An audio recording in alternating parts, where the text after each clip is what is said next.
white guys look the same.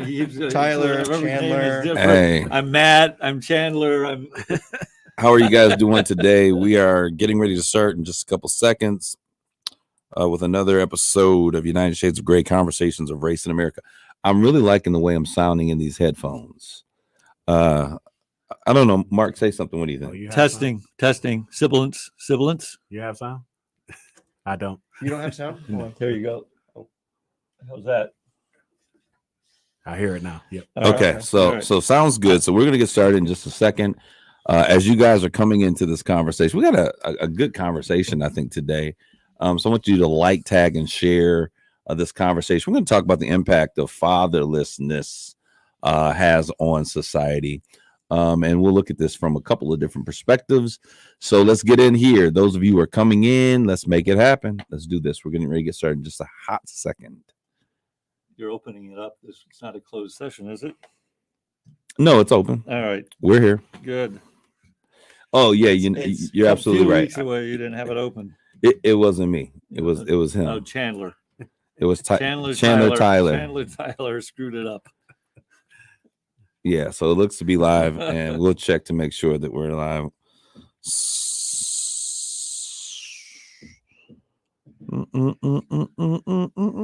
You know what's funny is when people looking at your gadgets. I don't see us going live. Chandler, I don't see us live. It's so live because people just tagged other people to come watch the show. So I'm watching it right here. Are you watching it? Look right here. Well, okay, we're watching. We're live. We're getting ready to get started here. I guess we are live. I see myself now. There you go. Well, I don't have to share it because if we're live, then it's on my page, right? Yes, it is. All right, thank you. All right, so every week it's like it's the the first same. time. See, look, It's the it same says. thing But every week. do you see this? What does it I say? can't read. I don't have my glasses. It says only me. Okay. Well, Geraldine, is that your mom? Yeah. Mother Walker? Yeah. Hello, Mother Walker. I had a great time with you on Sunday. Nice. Thank you for welcoming us so much. All right. So I think we're okay. Now we're public. All right. Ready to start the recording? Yeah, let's get going. Okay.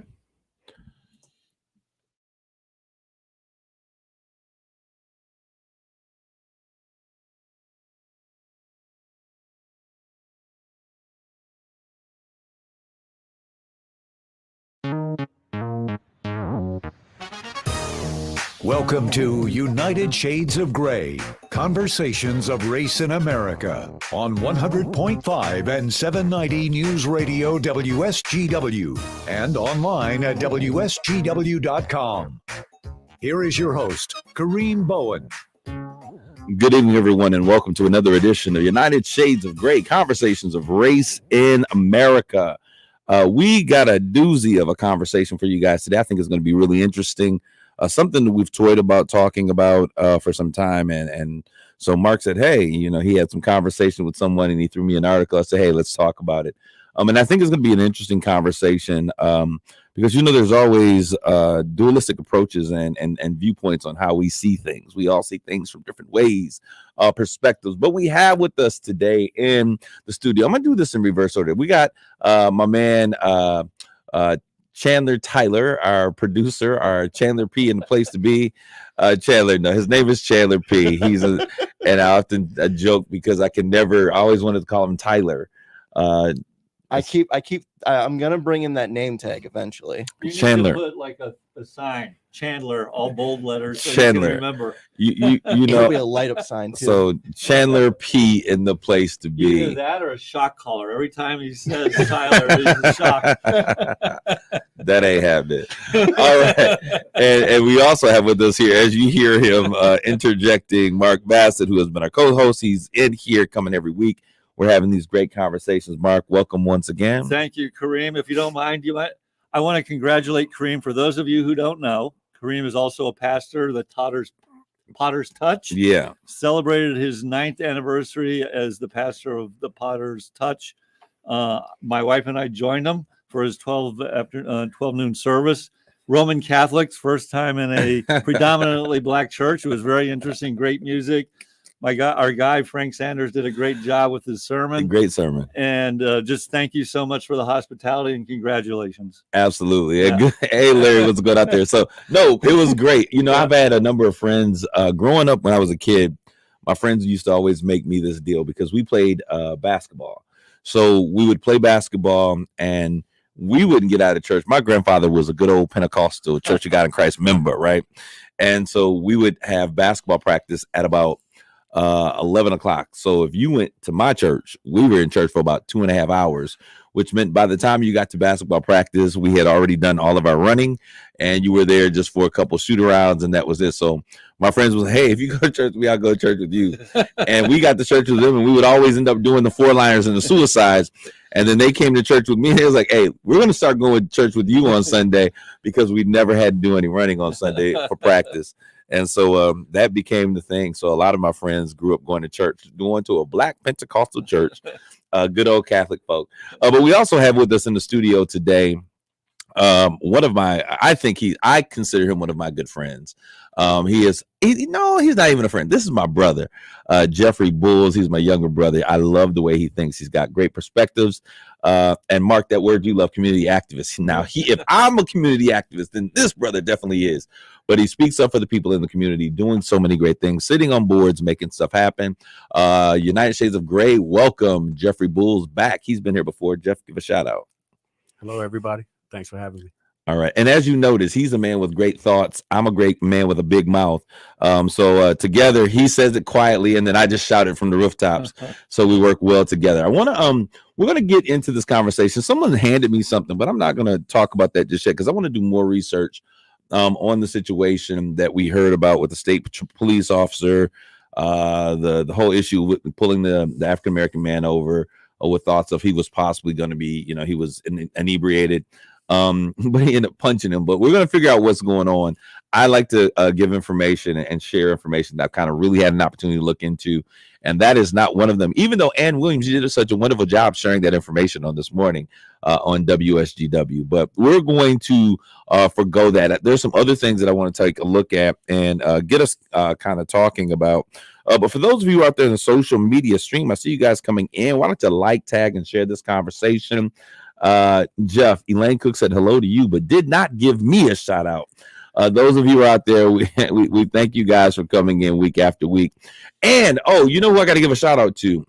My man Mike over at Westside Decorating. Today I was doing vendor meets and just at different locations. And I had to pick up something from Westside Decorating, who I never get to get over there very often. But every time I go over there, they are super duper hospitable. And I know that they're doing some stuff with the station with WSGW and KISS 107. But I want to give you a shout out, my man, Mike. You're doing a great job. If you guys are looking, Westside Decorating is really, it's in a very, I wouldn't say hidden, but it is not, necessarily one of those places that you just would pick them up right away. They're right next door to the Super Cafe over there where the Saginaw Spirit has their office, directly across the street from Menards. But if you go in there and you need some specialty things done, I know I did. My guys did a huge project on last year, and we need some specialty staining, and they were amazing at making sure we got exactly what we need when we needed it. And I go in there, and they give great prices. The prices are amazing, especially for things that can be custom. So they have designers and everything in there. Sonia and the rest of the crew are in there doing great things. And so I ran into you today, to Mike today, Mike. So shout out. I know you told me that you're listening on the radio. So, hey, you get a shout out when you listen to us on the radio, right? All right. So we're going to get right into what's hot off the press today. And I want to get back, and I'm going to always talk about this because the reason I'm going to talk about the war on Ukraine, because I think it's the thing that is preventing happening what is most important to me, and that is a conversation on voting rights in America. So since I can't talk about voting rights in America, I'm going to talk about this war in Ukraine. And, it is important. It impacts all of us. Gas prices are through the roof, even though I saw gas went down 3 cents, Mark. It did. A whole 3 cents. It shot up about 13 cents, but it went down 3 cents. But oil is coming back down. Okay. And so it will be a process, supposedly, if we're not getting gouged by, some of our the people Supply that. and demand. It's not gouging. Okay, you call it what you want to, Mark. I'm still a skeptic. I'm a skeptic about some things, and I'm also a conspiracy theorist all at the same time. But anyways, yeah. So prices hopefully will begin to come back down. We know that it's going to happen because it's an election year. So for no other reason other than politics, the prices will come down. But we're in the 5th week of this combat, this war that's happening, and hopefully, a glimmer of hope. We are going to see some peace talks possibly between Zelensky and Putin. Is that going to happen, you guys? Eventually, I think it has to. I mean, it's clearly not gone. I think Russia thought they were going to just waltz in and take over. Man, Russia looking like some second-rate punks right now. Yeah. Sorry. Yeah, and they're cities they've gained, they're starting to lose. Yeah, come on, Russia. It's really turning into a bit of a disaster with all and I don't think they ever expected all the Western countries to kind of align and kind of put all these sanctions against them. So it's been a disaster for them. Zelensky is taking the super out of their power. Yeah. They are, I don't know if they're a superpower. I know they got, maybe their weapons don't work, even the big ones. I don't want to test them and try, but this has been an exercise in foolery. But so hopefully, they've agreed to scale back some attacks. And from what Ukraine was saying, that there was some noticeable removal of attacks in Kyiv, the capital city. So we're hoping that and I think Zelensky said they're willing to talk about being neutral now, and so that. But okay, so what happens with the land that's already been taken? You mean in Crimea or today? I mean, well, it's just beyond Crimea now because Kherson is still having some issues. Yeah, and I'm sure that'll be part of the negotiation. Yeah, I would expect Russia to keep Crimea. They're not going to give that back. I can't. Do you think they're going to give up space in these other places after spending all this military? I don't know. That's a good question. Yeah, Putin is like, I ain't giving up nothing. That would be a really embarrassing kind of. It would be. Have you heard some of the stuff going on though? Like with the army, the Russian army going in. Like all the tanks are like the old Soviet tanks, and the reason that they keep getting stopped up is like the tires on some of the non-treaded tanks are coming off. They're rotting off. Like we can't touch mud. Yeah. These super all-terrain vehicles can't touch the mud, otherwise the tires will rot off. So we have to stick to the streets, and that's just making them awesome targets. Yeah. So, do you remember the duck movie, the video game where you just sit there and you shoot the ducks going across the screen? Hunt. Duck Hunt. Yeah. That's exactly what they are. All right, so we're gonna move. Biden signs a bill making lynching a federal hate crime. The name of that bill was the Emmett Till Anti-Lynching Act. And Jeff, you're here. I'm surprised you need a law for. I mean, seriously. I mean, it's amazing to me. Hey, we still need laws to be able to continue to have the right to vote. So this is one of the reasons why we want to talk about those voting acts. We still need to have a refresher of a law to be voted in that we are still, considered free as a people. So this is where I say some of these things need to be changed. But Jeff, story of Emmett Till, where were you when we first heard the story? Because when I first saw it, I was actually in Oakland, and I saw it in the theater. They were showing it during Black History Month. Probably like 2005. The Warriors were supporting the event, so I went to it, and it blew my mind away when I first read about it. Oh, the first time I ever heard about the Emmett Till story, I was actually about 5 years old. Okay, see the difference? Jeff, what did you go to? Saginaw High. He went to Saginaw High. I went to Carleton. They weren't telling us this at Carleton. So they told us, we had a week of Martin Luther King. They mentioned Malcolm X, Frederick Douglass, and Harriet Tubman all in 1 week. But Jeff went to Saginaw High and he heard about this when he was about city school, 5th grade. You said actually 5 years old. So 5 years old, kindergarten actually. Jones Elementary. Now, see, I went to Mount Carmel and Clayton and these other schools. But when I got to history, and first time I heard about it, honestly, I was a grown man at Michigan State. I'd heard it. But when I saw the actual film is when I was out on the West Coast, and it just blew my mind. So those of you who are listening are like, well, okay, well, please let us in. Who is Emmett Till? And Emmett Till was a 14-year-old boy that was in the South. Long story short, he was accused of looking at a woman, and this is during those Jim Crow days. And he looked at this white woman in her eyes, and the husband didn't like it, and they went into his home and pulled him out of the home. Now, he was in bed. They were all in bed. He was in bed with his cousin, which has written a book since then pulled him out, lynched him. They find him. It was just horrific what had happened to this young man. Lynched, beaten, bruised, Sodom. It's just ridiculous. Anything that you could possibly do a person, eyes bulging out of his head from strangulation, just the entire thing. And his mom had an open casket to show the world the brutality of what was going on at that time. And so we recognize this. And so this bill, the anti-lynching, it's called the Emmett Till Anti-Lynching Act, which makes it a federal hate crime. That means that if two or more individuals are a part of a crime that takes place, they're going to get 30 years out the gate, even if the victim is only harmed. We saw a first hate crime being executed by federal government with Ahmaud Arbery. Yes. The first time that particular act has gone into place. And so, what I loved about this is that they finally got that part right. There's still an investigation on, was it the DA that was tampering and not doing what was necessary, and why this didn't come to trial initially without, some of those Ben Crump. And Ben Crump wasn't on this show with us as a special guest, but he did come in and visit us on our sister station, WTLZ KISS 107.1, in a conversation talking about the legal justice system. So it is now a law. He signs it into law. It's crazy. Now, what's interesting to me about this is, why would something like this take so long for us to get it passed? Because it's been voted down so many times. Anybody got any thoughts as to why they would vote this down? Denial. Denial of what? Period, point blank, denial. And I think that's a pervasive thing in our society, is that you have a lot of people in our society, whether they're good intention or not. I don't think we've told the story about what racism is and what it looks like in this country. So what would they be like in that case for my education? Clearly lynching is. That's what I love about you, Mark. Did you hear what he said? What are people are denying? I mean, I don't quite understand what they would be denying. I mean, that's bad. So. I think people see it as just a murder. Okay. And not the circumstances that surround it. The circumstances is what makes it a lynching. Okay. Yeah. Yep. Okay. And so it is a hate. That's why I hate they crime. voted it down because they've said historically that murder's covered already in a lot of other laws, and so we don't need a special law for this. Exactly. Okay, got it. And so the designation as a hate crime is very important there. All right. So we're going to talk about this, and I almost feel bad having any more conversation about this.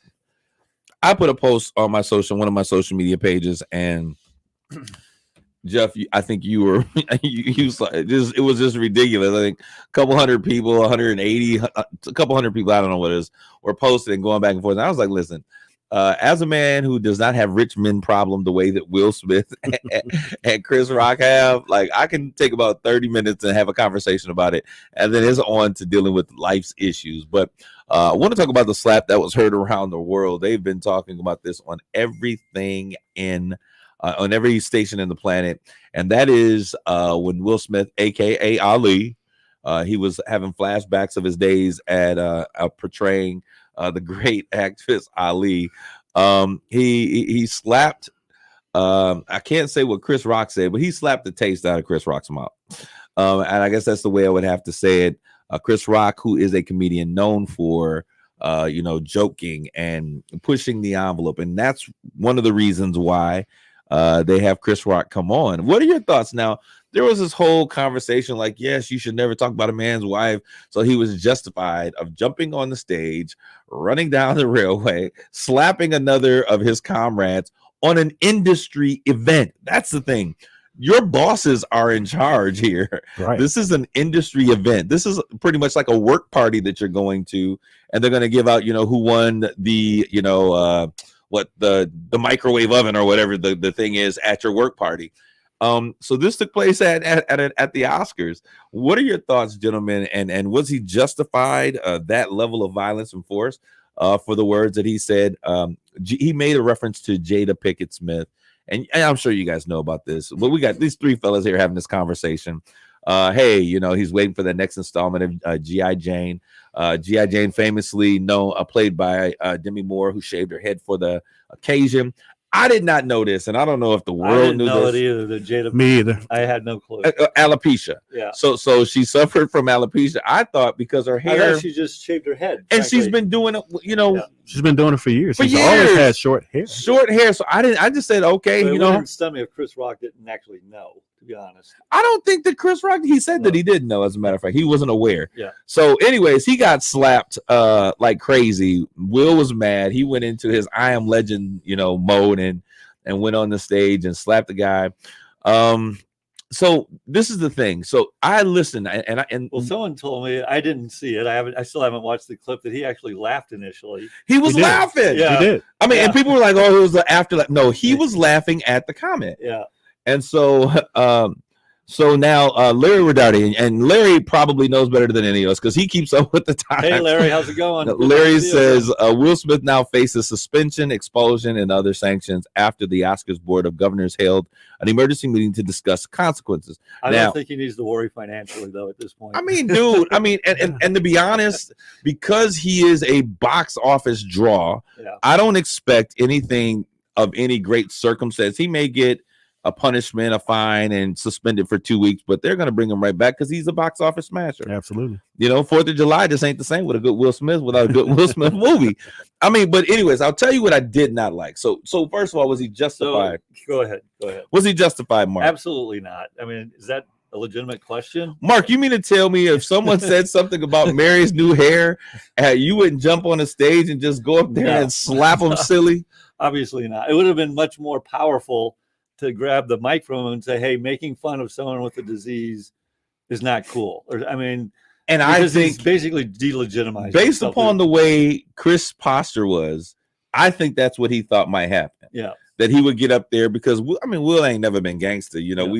We've seen Fresh Prince on West Philadelphia. He got in one little fight. His mama got scared. And My his boy, rap music wasn't really kind of, parents just don't understand. Come on, Will. But and I'll tell you what I thought when I saw this. And you know who I need to have talk about this on Sunday. I'm gonna see if he's available. I'm gonna have my friend Dr. Jeffrey Gardner. He's America's psychologist. I'm gonna have him on the show. So you guys tune in to Straight Talk on Sunday at 6 p.m. It's a live show on KISS WTLZ. And I want to have him talk like socially, like emotionally, what was going on what he thought, because what I saw was Will laughing like, you laugh off everything like you do with a comedian. And Chris Rock is the world's biggest comedian. And, Jada, she got the rolling eyes. She was like mad. Like, I'm like big mad. And so what I saw was, I think, issues and concerns and conversations that Will was having that had nothing to do with Chris Rock come to a head. And it's like, look, y'all don't know who Tupac is. Most of you that are here, this will probably would not know who Tupac is. I got a couple of his songs. You on my do, Mark. iPod. You do. But Tupac. Jada has a history of dating Tupac, and then there was this entanglement situation. Yeah. And so I think, and if you ever read, you guys need to read Will Smith's book, and I say this because I think it's one of the best books that I've ever read about overcoming obstacles, perseverance. And one of the things that he was talking about in the book, and I read this probably a couple of weeks ago, is that all of his life he's never been bold enough to stand up against the aggressor. So when he was a kid, he was never able to stop his father from abusing his mom. There was a situation where there was a pedophile and when a house in the neighborhood, he saw a girl. He was never bold enough to so he's never been the guy that was bold enough to stand up. And so that was something that I think that he has struggled with, and sharing that publicly, I think, is probably something at the forefront of his mind. And in enlightenment, so I think that was a culmination. We're seeing inside of who he is. And so for that moment, the man who had no power stood up and took all power into his hands. For a guy that's one of the biggest actors in the world, and I don't know how many hundreds of millions he's worth, it seems odd to me that he doesn't feel he has any power. But I mean, it's those things are issues that happen when we're Sure. kids. Yep. So childhood trauma is real trauma, and For it sure. exists forever. And, Yep. and you'd be surprised. The people like Mariah Carey, she's in front of hundreds of thousands, if not millions at times Right. when she's performing, and she has stage fright. Yeah. I mean, so they are able to switch that Sure. thing off. That's what makes them superstars. What's interesting, though, to me is that they've lived their private life so publicly. So, about, Absolutely. their open relationship. That's why you can't get They've mad. had all sorts of discussions on live TV about, who's sleeping with who and are you sleeping with this? And so to lose it over this. How you It gonna just- lose it? It seems weird to me. I You mean, need to it go just- You need to go have a conversation. He came out like Suge Knight, and y'all. I'm having a conversation. This is so funny. I mean, come on. He's gonna hang him over the balcony by his ankles. My personal thought is, I was sitting there like I felt like Chris Rock was. Go see the movie New Jack City. I feel like he was Pookie all over again.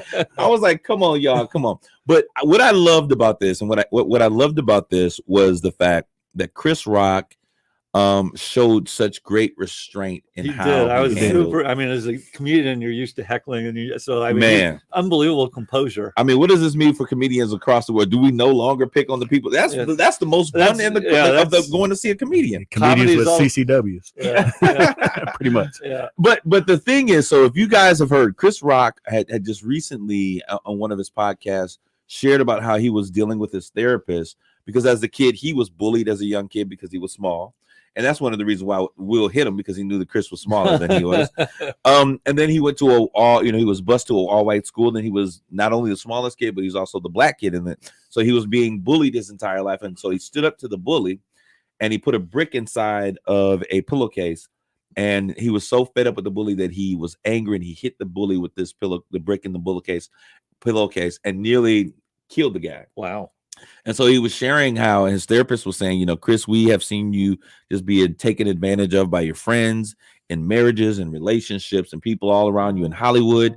And this is just a couple of years ago. He says, so I think one of the things was you were so afraid of letting your anger go and not being able to control it because you saw this extreme anger that's from that point, you've never been able to stand up or really be angry because you had a fear of letting go. And so Chris was just saying a couple of weeks ago that he had mastered how to express himself with his words, how not to go haywire. And so I'm sitting there and I saw that man on national TV, which the globe has now, billions of people probably have seen that slap around the world. And so I want to say to you, Chris, kudos, because you are a symbol of what I believe real men do. Real men don't take out their issues on stage in front of people, but they handle it. And so they said that Chris went back to his dressing room. He didn't say anything to anybody else.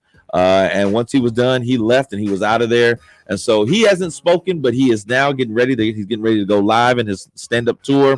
Tickets have gone from like $50 to $250. Get paid, my man. I can't wait. Can't wait to you in a theater near me so we can share and hear your story because he is going to tell it like nobody else can. I want you guys to stick and stay. Don't go away. We're going to be back. This is our first commercial break with United Shades of Grey, Conversations of Race in America. When we come back, we're going to get into our conversation about fatherlessness. Thanks and stay tuned.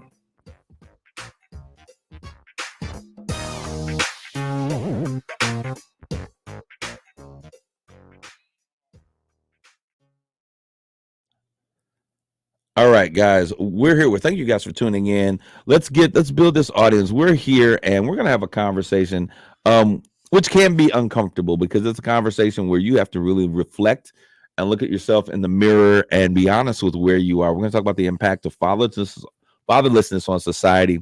And I'll tell you, I've talked with a number of people, and it's interesting. I've talked with a number of older white men. When I talk to these older men, like the problem in America that blacks are having is not systemic race and these other things, but and I had this conversation with some other people, Mark, you and it came up, and they were saying it is the dissolution or the dying fabric of the black family. And so we're going to have that conversation on today. I have my opinions and thoughts, and I'm always open to new ideas and thoughts. And I think that families are always important. They're an essential part of how we were created. I'm a believer in the Bible, as Mark told you, as a pastor. So the concept of fiat, God spoke into creation, and he created man and woman, and he created a family. I think it's a very important of the family unit. And so when we get outside of God's way of doing things, I think that there's always an impact. So we'll talk about that, and we'll see how far we've come and where we need to go and how we get back on track. So we're getting ready to get into the second part of this conversation.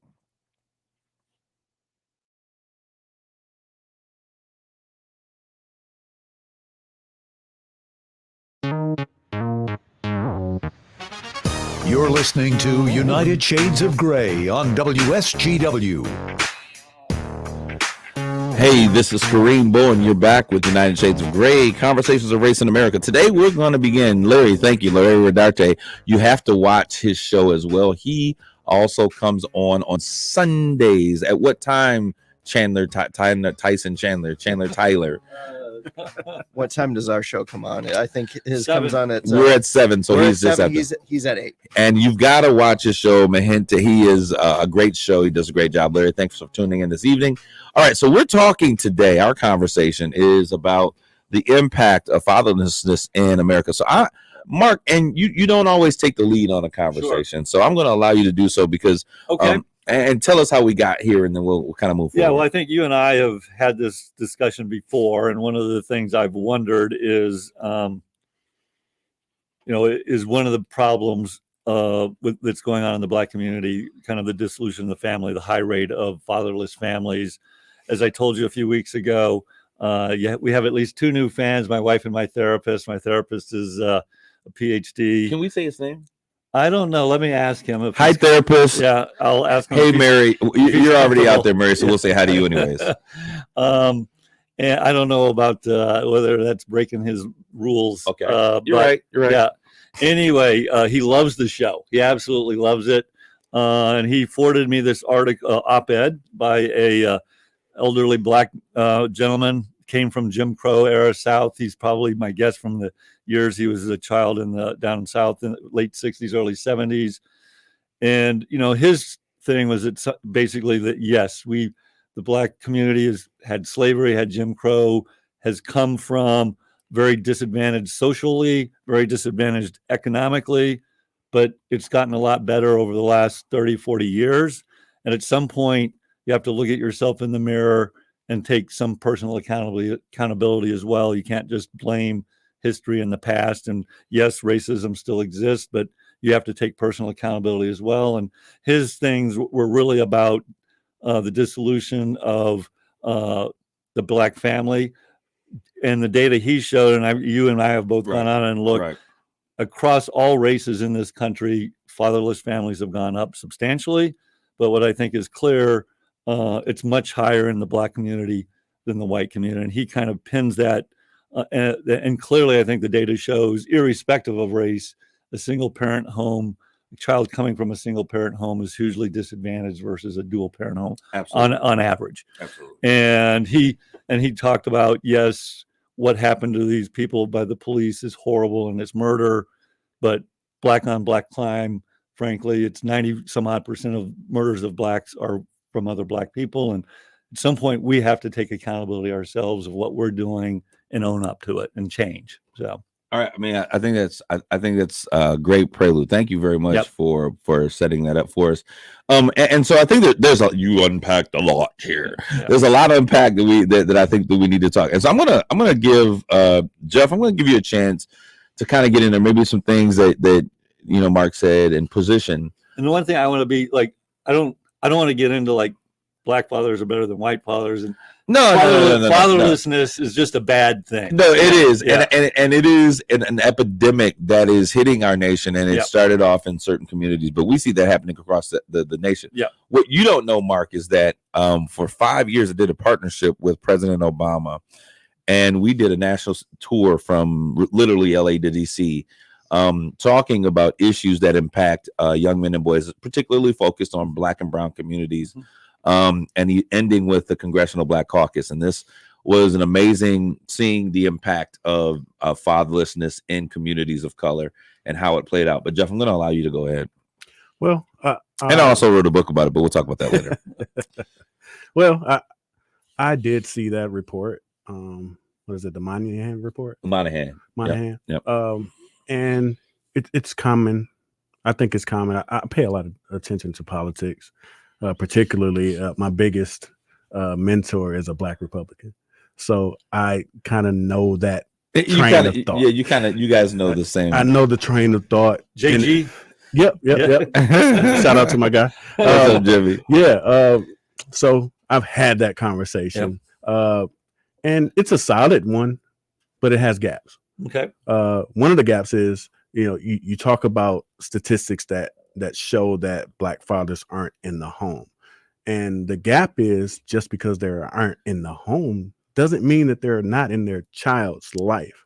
There's a study out there that actually shows that across the board, Black fathers in the home or out are actually the most involved across the spectrum of fatherhood.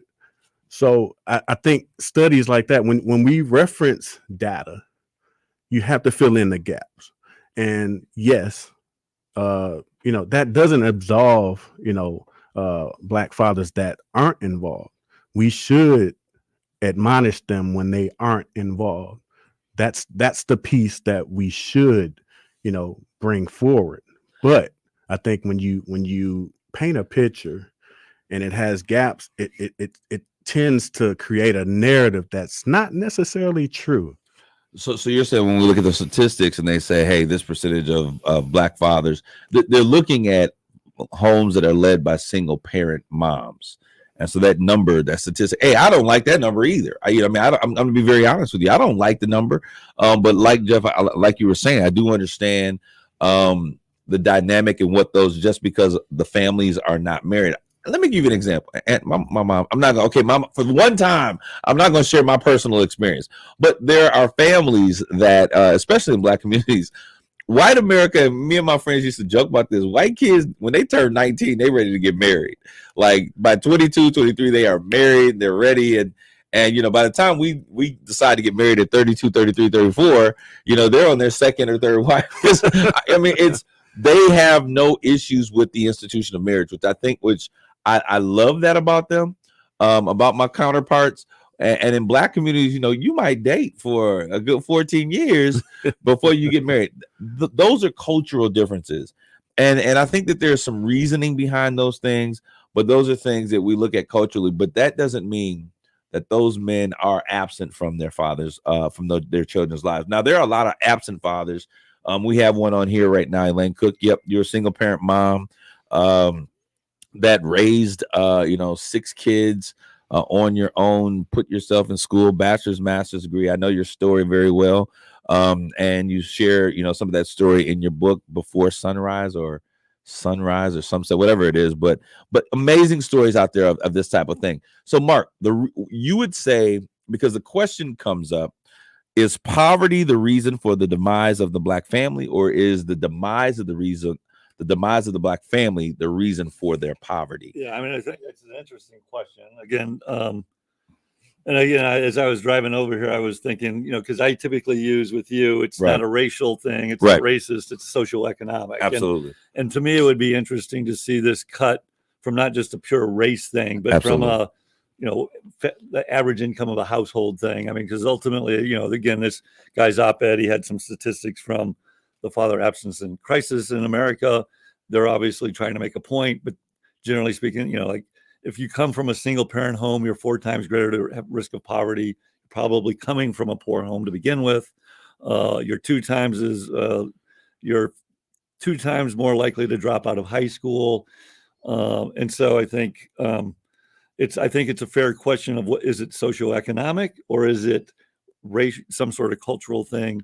What's interesting is the whole, again, according to this guy's statistics, that each one's a little different, but the crux of them are all the same, is across all races, it's gone up. Absolutely. Historically, it's been Black, Hispanic, white.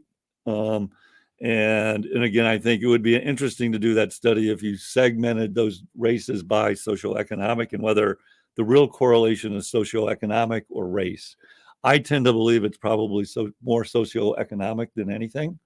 But I don't know. Okay. One of the things that I think, and whenever we have this conversation, and this goes back to why we asked the question, why did it take Americans so long to make lynching a hate crime? When it's a hate crime, it's typically how, Black men, Strange Fruit, if you list this, the song. Nina Simone. There you go. Boss, I love Nina Simone. This dude, your musical taste, I love. One of my favorite artists. Sinnerman is like my favorite Nina Simone song. And so she wrote, that song Strange Fruit. I love Nina Simone's version of that, but I also, I'm a Billie Holiday fan as well. And I heard her version. I love that as well. But when we look at those things, and Jeff, you said it best, you know, there's it's a struggle. Race, talking about the impact that slavery has had and continues to have in our country, is a difficult thing for many people to digest and to talk about. And we see that happening. And so I want to say this, because when we look at how this happens, why is there a reason why Black families tend to not be, you know, nuclear intact, where father, mother, and children are all in one space, or why economically they're disadvantaged, and the degradation of the family intactness is no longer there? Is there a reason? And so that's the thing that comes to mind. And can we begin to look at this? If we're going to look at this, because I had a white, this older white gentleman told me that he wanted me to have a conference on putting together families, which, I mean, as a pastor, I love the idea, but that is, I think, understanding why certain things are that way are important as well. So one of the things that I wanted to bring up, because Mark, I know you, Mark, we've had this conversation and we've been on here before, and we talked about the issues like systemic racism. And Mark, you're not the only person who has trouble with that idea. I've had other leaders in the community that were here, and they're like, I just don't believe in systemic racism. I think that we're all kind of equal and fair. But I just want to say to those of you who are listening today, when I talk about systemic racism, I'm talking about how racism filters into policy decisions, and how and some of this is not always intended. We're going to do this to take out to take you people out. But some of them are when a people who don't understand dynamics and issues in a community make decisions that they feel are beneficial or best for a particular group of people without their input. You do things that create chaos, not understanding it. It's like when you're at work and they make decisions in the top office. Mark understands what I'm talking about. All my good decisions were good. No unintended consequences. But then you get down to the people who have to implement them, and they just don't make sense based on how things operate. Yep. And so I think that is when I talk about systemic issues and how it's in the way that things happen. That's what I'm talking about. You understand what I'm saying, Jeff? Yeah. I mean, like social welfare. I think it was well intended. I personally don't think it was some grand conspiracy, but it had enormous unintended consequences, which probably went against the original purpose. Like social media is another one where the original intent of social media, I think, was good. The unintended consequences of social media are, as far as I'm concerned, catastrophic. So you brought up the Johnson issue, you know, the welfare guy. We're all going to be better. To me, it's hard to see how that was not an intentional move, because when you begin to pay a group of people to eliminate the men from their society, and from their homes and from their families, I think that's the disconnect.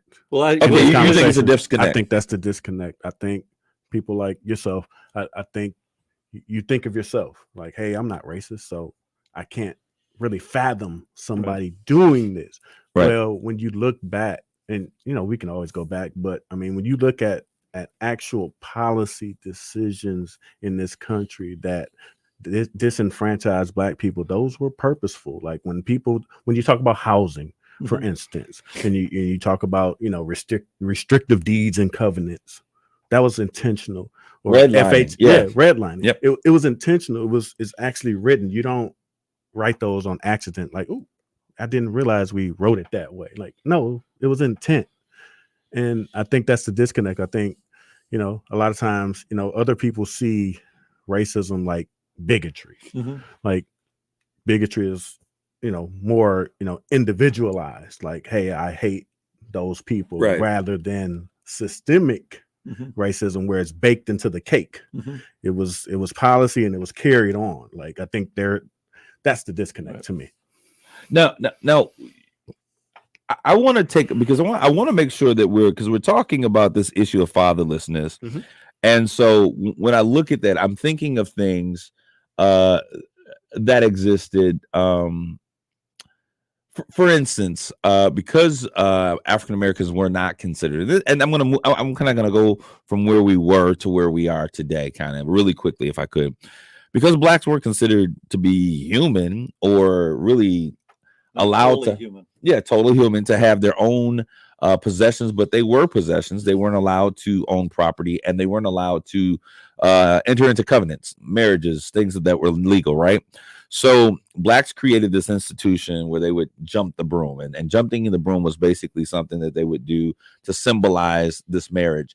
And you got to understand that even when they came here, there was a disconnect from family connections.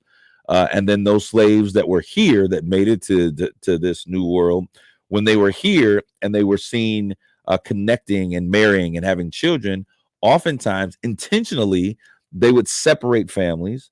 They would separate the children, especially if, you know, a fair-skinned child or a young male. These are issues of separating, and I think that this is one of the issues and historical perspectives that our country has of separating children and separating fathers from because they understood that I can control that man if I can control his family. And so that understanding continued throughout. Even we saw in Jim Crow's, there was different treatment for black men than there were for black women. And so it's hard for us to understand that philosophy and how it's in our systems. But I find it almost, it would be impossible to not have that same philosophy. This guy would argue like, okay, yes, all that existed. Right. But that was at this point a generation ago. And at some point we've got to move forward and not stop using the past as an excuse. Like, I've gone through a lot of therapy, and my parents did the best they could. They were great parents, but there's some things they probably could have done differently. And at some point I have to stop blaming parents for what I do or how I feel. I have to own it, you know. And that's this guy's argument. And I think ownership is very important. But it's like what we talked about at the beginning of the show. Two great men who have ascended to the heights of what their professions are, Chris Rock and Will Smith, yet they are haunted as real grown men by the trauma of their childhood. And trauma does not go away because we get older. Sure. Or trauma doesn't go away because, you know, trauma becomes generational because we teach those pains, we teach those fears, and they become incumbent and a part of how things operate, just the way bigotry does. And just because Jim Crow died, now it's a Jim Crow Jr. You know what I mean? So there is a continuation of ideas. You can't kill ideas. Sure. Yep. You know, so we make efforts to do those things. And so when we get to a Johnson and his idea of, okay, we're going to, you know, make sure that black people are no longer poor. We're going to make things better, but you got to remove your husband from the house or else you won't get that support. There were a lot of men, and I've heard these stories before, that had to make the breaking, you know, heart-wrenching decision. We need this help. So I've got to remove myself and not be selfish because I want to be with my family, but I'm gonna have to leave the house so that my family can actually get what they need and what they deserve in order to survive. And I'm gonna go back and we're gonna come back together, and it never happens. We could look at the crime bill of 1984, which was a mass incarceration. We could talk about how there's differences and inequalities in sentencing. The fact that we have, you know, crack cocaine during that period of time, and 94 as well. Yeah, 94, right. And cocaine not receiving, they're the same drug, but not receiving the same kind of penalties. And it was really largely because of the communities in which they were in, the communities that were affected. We could look at the fact that we got tens of thousands of African-American men who are incarcerated for selling marijuana. And now we have white owners of marijuana shops that can freely go in and buy these drugs. These are systems that happen when they made these and they set these standards. And these standards were not inclusive. And I know a couple of black brothers that had the wherewithal to be able to get into the business. But when you have to have $500,000 to get going in something, and you've been doing it the entire time on the street, you were incarcerated and jailed for these things. You're saying that only a certain group of people have access to this type of business. And when you look at who are now the purveyors of good weed, if you would, I'm not a smoker, but purveyors of a good weed in our community, it is not the community that had been pushing it all these years. And so these are the ways that I think that the system sometimes plays a role in how these things operate. I would just say, to that point of us having to move on. Right. I would agree with it. I agree. I would agree with it if the harms have stopped. If the harms haven't stopped, you can't tell me to move on. Ultimately, the harms are always going to be there. The world isn't perfect. Absolutely. And so at some point I would That's argue what you we're have- saying, Mark. The Yeah, harms but- are still here. Sure, but everyone's got- specific there- ones. Yeah, but in a They're certain not sense- general. They're not like, oh, you can't say, oh, So I when got you say harms, you got specific- harms. When you say specific harms, what do you mean, Jeff? Well, we just talked about systemic racism. It's still not only present but pervasive. It's not a figment of our imagination. It's still here. When we talk about things of yesteryear and the things that people did of yesteryear, those people are still living. My mother is still living. She's 82 years old. Mama, These things, when you say, well, that stuff happened long ago, the people that endured it are still here. Sure. I could see if they were gone, but they're still here. So those harms are still here. They may have taken different form. Things, we evolve and racism evolves too. So Jeff, how do we move? How do we begin to address the issue of, and now it's becoming a larger conversation? 'Cause I would say, how do we begin to engage on the dissolving unions of marriage in communities of color? But now it's a larger. Most marriages are ending in divorce. More women are becoming into the field and heading single parent homes. How do we deal with these issues? Because I don't think that they're even racial anymore. No, I don't. they're Yeah, I not. don't think they ever were. It always existed. And again, this is where I think sometimes, to your point, statistics can be misleading. You have to look at it different ways. The easy thing to do is look at it racially. I tend to believe if you really segmented it, it would probably be more socioeconomic than anything. absolutely. I think it's a great question. I don't necessarily know the answer. I think, in a certain sense, there's a part of culture, and I hate this argument. My wife uses it all the time, where pop culture kind of makes things acceptable. Right. But I think it's become much more Absolutely. acceptable. I mean, and again, this is not, he just happens to be black, but irrespective of race, like a guy like Nick Cannon. He's got 8 kids by 5 Nick women. is a clown. Nick is And crazy. basically, he's in Parade magazine talking about how he loves being a father and what a great father he is. And he may be, but I'm sorry, you can't be in 5 different homes, and so you're not really a present father. And we're writing an article kind Absolutely. of aggrandizing this, and it's like, are you kidding me? I mean, Yeah. how is this a good thing? That's what It's popular not. culture It's does. Yeah. And so it's crazy. I cannot believe that we are at the end of a show and we're just really getting into it. Well, these are big issues. Absolutely. We need to talk about small things. How do we get across the street?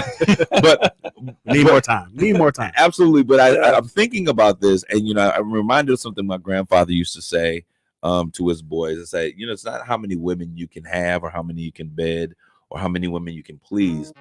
But the real question is, are you man enough to be able to please one woman for the rest of your life? And so when we look at that, and we think about those things, we need men to show up, whether they're black, brown, Puerto Rican, Asian, whatever they are. The data is clear. When you don't, you're damaging your child. The impact of poverty increases. The impact of teens that don't complete college or high school. Dropout rates are increased. 71% of dropouts come from single parent homes. 71% of teen pregnancies come from single parent homes. So what we're saying here is that the impact of your manhood, and I guess this is a show for men, the impact of your manhood is necessary. And we should have this conversation again, Mark, and we'll bring in Brian Pruitt, who I consider from Power of Dad, who I consider one of the greatest fathers. I want to say this real quick in 32 seconds. I was having a conversation once with Brian. I'm going to go really fast. And we were standing in front. This is when he was living in my neighborhood before he became highfalutin and all that other stuff. And one of his children came up and said, Dad, and I grew up with parents who were like, hey, don't you see 2 adults talking? And the kid came up and said, Dad, and he stopped. He says, Kareem, can you hold on for a second? And then he attended to what his daughter wanted, and he came back to me. I said, Brian, wow, that was powerful. He says, I never want my child to think that they are second fiddle. I don't care who it is. So our children deserve the best of us instead of giving them what's left of us. Thank you for tuning in to United Shades of Gray, Conversations of Race in America.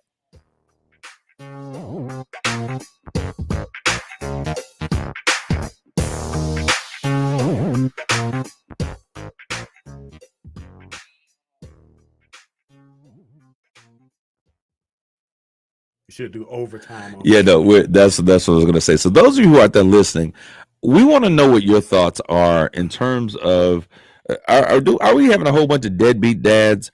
What's going on out there? What is the real issue? Is it social, economic? Is it that black men aren't being the fathers that they need to be? I mean, black men, white men, whatever.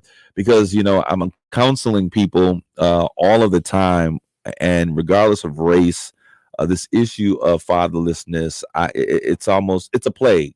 It is an epidemic.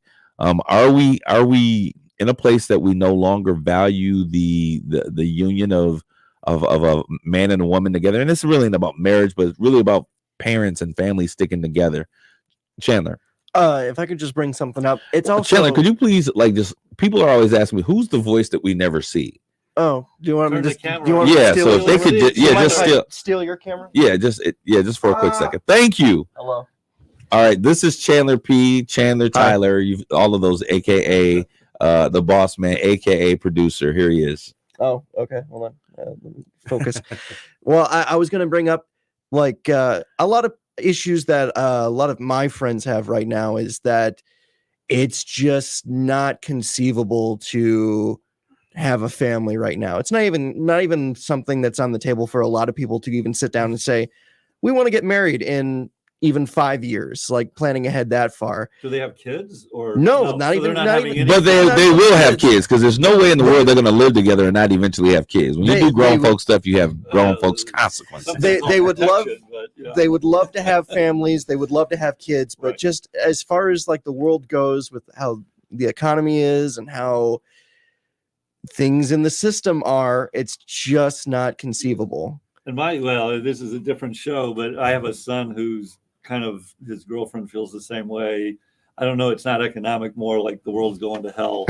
I mean, the reality is I think there's no perfect time and things will get better. And my advice to them will be, find a way. When I got married as a grad student, we had 2 kids. I was making $600 a month, lived in grad student housing.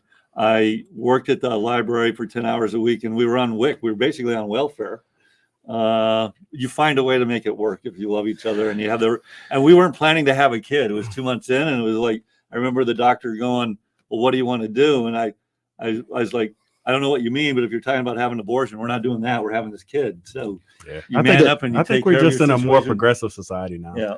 Do you need to get married to have that family then? Exactly. I think No, you got not a lot of people that feel that way. Yeah. Not only progressively about the institution of marriage, but also the business of marriage. You have a lot of that's right. men That's right. that feel like, what If is I the get married, benefit? If I get married she get half. and we break Yeah. up, what happens? Is it really beneficial for a man to, some of my friends talk to me about that. Like hey, you got married, like, why? And You know? Jeff, you are like the quintessential husband. Like you do everything. I sit back and watch Jeff on social media, Mark. It's interesting. And I watch you, like, you're romancing the stone on birthdays. You're doing sweet, just That those sounds like me, tender, man. I'm those the tender, romantic. sweet, I'm the tender, romantic in sweet my- nothings. Just out of nowhere. You celebrate her. You support her. If she says, "I want to sell tacos," you get lettuce and tomato. I've got a question for Jeff. It's exciting. Do you like Hallmark movies? I've grown to like them. All because right, he does. there's my man. I like Hallmark movies too. But anyway, I don't think it's about necessarily getting married, Chandler. But if you have a kid together, you have an got a obligation. responsibility. You have an obligation. Is kind of what I feel. So let me ask this question: is there something that a child misses when a couple may co-parent but they are not together? Because I think togetherness in parenting is very important, and I think that you can be successful in co-parenting. But is that the model that is the best for a child? Would be my question. Well, let's bring this up as well, because this is also something that's, as far as I can tell, being considered in people of my age group, just community parenting, where if you don't have The village. the village, if Yeah. you don't have that support system within, let's say, your own household, well, what happens if your group of friends supports each other instead, or something more intimate and far more complicated than that? Like what? Yeah, well, I think what do something we- is better than nothing. And do we need pieces like support structures for that kind of thing? You need them. You do need them. Well, you have to bring the economy into play here. Absolutely. I mean, so okay, you have let's say you are married, and we struggle with this. This is a personal struggle for me. We're married. We have all our kids at home, but due to economics and having to make more money, I have to work way more. Right. So I'm not at home as much as I could be if I just had one great job, but 9 to 5. Home, you're present in your kid's life. I'm present as much as possible. There's a strain. Something is better than nothing. I think again the statistics are really pretty clear for a single parent home and the disadvantages of that.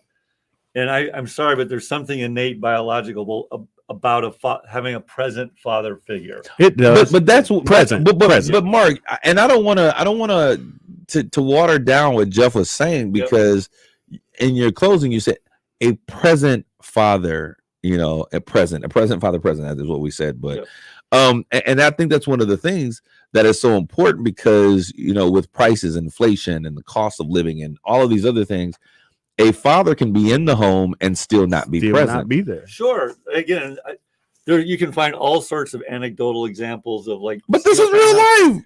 No, but the statistics are really, really, for sure. You have great people that have come from single family homes. That's what statistics are. There's all sorts of examples of horrible two-parent homes. Yeah. But you can't deny the overall statistics. No, but I think overall, I think all of us would agree that the best situation would be able to have both parents. And if you can't, there's other gyrations or configurations that work. But I'll tell you what, my situation was different. I grew up in a single parent home. My mother was G.I. Jane all day long. Sorry, Jada, but ain't nobody getting slapped around here. And she was she was a superhero. But we did have, as you said, Chandler, we had the elements of the village that came into being. And my father was not present because he didn't want to be present. So that's another issue that I think is very important. I got a similar. My story is similar. This guy was like, his father chose not to be. Well, his mom divorced the father because he was abusive, but he talked about all the issues of not his father not being there and not caring, but his uncles and his neighbors, surrogates stepped in. That's my story as well. Yeah. My biological father lived 2 miles away from us. 2 miles. But he wasn't there. Yeah. But my grandmother, uncles, cousins, you kind of fill in that gap. Yep. And shout out to my mom. Shout out, Mom. Superstar. My mom worked 9 to 5, 2 boys. And she did such a great job to the point that we didn't have the father conversation. And so my grandfather, my uncles, I mean, I just had such strong. You have examples of this is what a good man. Yes. And not only that, but what a good marriage was. My grandparents were married for 62 years. I don't even understand how you do that. Married for 62 years, and we were able to celebrate them, and their great. We might make it. We're at 37. Really? Yeah. And so I think that's amazing. Chandler, what were we going to say? I see you. Oh, I wasn't gonna. I didn't have anything to say.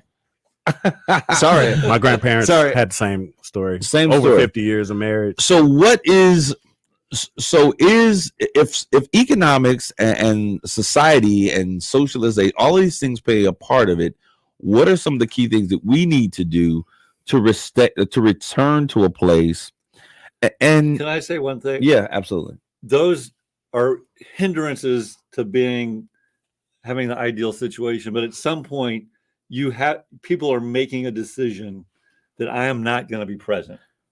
Absolutely. I don't care how poor you are. I don't care what situation you're in. You can choose to be present or not to be present. And to me, there's no excuse not to choose not to be present. I see in the Black community, and Jeff, you let me know if I'm wrong, a resurgence of the understanding for Black men to understand the importance of their presence in their child's lives. Absolutely.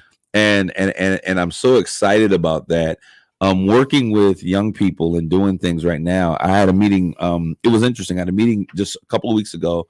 A couple of kids were having some experiences that I thought were unfavorable.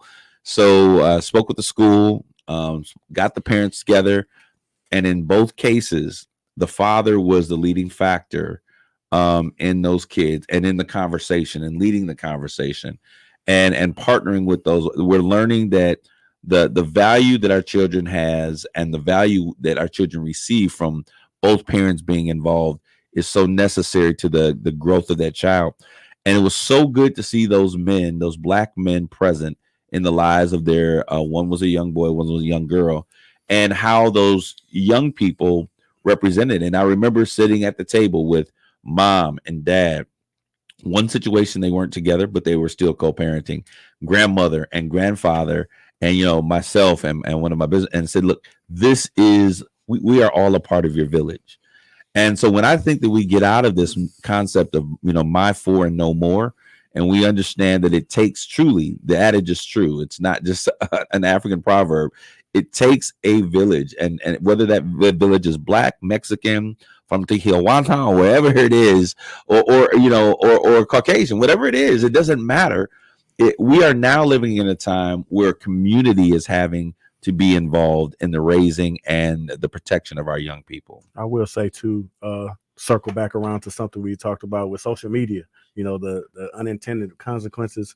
I think that's having a positive influence on fatherhood, seeing other fathers on social media, you know, those type of videos trending of dads with their kids. I think that's one of the good things, good intended. That's what we're going to talk about next week. We're going to talk about the impact of good fathering. We're going to share stories of good fathers and maybe invite some men into the stream, but talk about the benefit. Mark, and you know, you've shared of how Mark got a football team. I got seven, but all of these. I'm not sure I was a great father early on. I got better as I went along, I think. But I think that's important to realize that, you know, fatherhood happens in stages. You have to tell that story. Yeah, I think it's important. So why don't we plan on that, Tyler? Chandler, Tyler. I'm going to get your name. You need a sign here. Just get a big. We're going to plan for those of you who are listening. I think that's a great conversation. I think that's something that men need to get involved with. And one of the statistics that we looked at, and I know why this is, and it's not good father, bad father, but they were saying that most, when you look at how involved a father is, changing diapers and that Black men tend to do those tasks a lot more. And it's because you're going to have your day, you're going to help out. And in Black communities, most Black women aren't able to stay at home. Nope. And so if they're going to work, you're going to watch the kids. So those tasks that are often assigned to women, Black men tend to be a part of those things, homework and those things, because you're having to watch your children in a way that you don't have the opportunity for a mother to just stay at home. But this is a great conversation. I'm loving this conversation.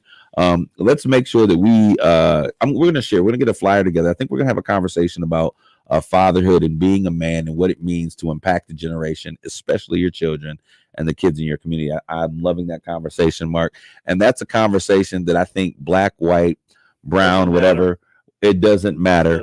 And I need folks like Mark to lean in. And Mark, one of the things that I want to say while we're on here is that you leaned in for kids that didn't look like you, who didn't come from where you came from.